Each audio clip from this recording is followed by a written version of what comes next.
Keegs, kind of a different looking game in game three than games one and two. What did you see out there that kind of allowed for more offense from both sides, really? Yeah, I mean, I thought we were breaking the puck out a little bit better, and we were finding ways to get past their forecheck. I think it was only a matter of time before our offense came through. We're both, pretty explosive offensive teams, and for the most part, the first game we were pretty quiet. First couple games we were pretty quiet, so it was only a matter of time before we found our stride. I haven't talked to you since game three, but just the character of your team to come back from two goals down and win a game in overtime in a game that you guys really needed here on the road. Yeah, I mean, that's our team right there. It's there's not really any way to explain it other than to say to watch the last period of game three.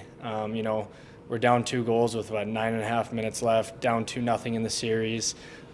Pretty important 9 minutes, but there's some things we didn't think went our way in the game, and at that point, we just put our heads down and we kept going. And we didn't know when the goals were going to come. We knew we had 10 minutes left, we got one pretty early there after that, and then the last one came in the dying seconds, and it was a really emotional win, and I was super proud of the boys.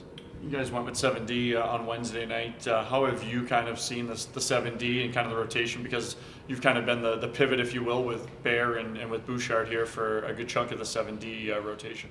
Yeah, I mean, it's not a big deal. We have 9 capable guys on our roster. The 7 that are playing, everybody's awesome. We all know what each other are doing, so it doesn't matter who you're throwing out with. We've all played a little bit with each other, and I think it, like I've said a few times, I think it keeps us on our toes. You don't know who you're going out with each shift till right before, so you have to be ready for anything, and you can't just fall into that groove, which sometimes isn't a good thing. So I think it's been all positive.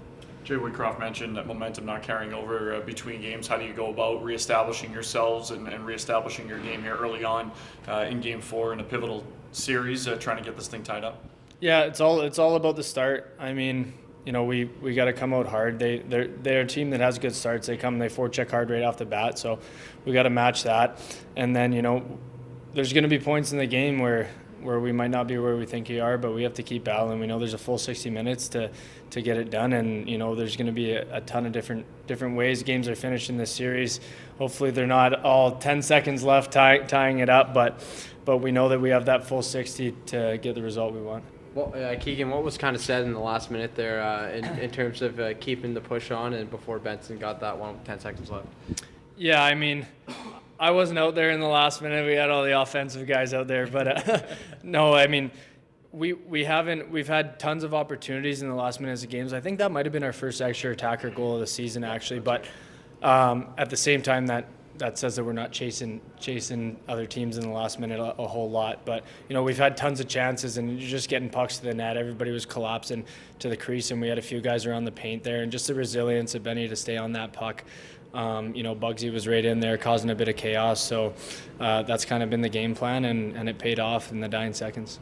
Following Game 1, we talked to Jay Woodcroft after the game about the second goal that would stirred up a little bit of controversy. Last game, seems to be some discrepancy on the steal goal. Both times he alluded to the leadership group doing a fantastic job, spearheaded by you. What were some of the things that you do, or maybe that you say on the bench to maybe keep the guys level-headed?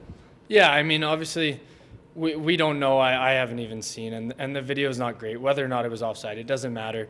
It happened. There's nothing we can do about it, and that's exactly what was said on the bench after that. Like, hey, guys, there's no use worrying about it for the last 10 minutes here. We're down 2 goals, and we got to come back. There's nothing we can do about it other than put our heads down and work, and that's exactly what we did. We responded well, and it was awesome.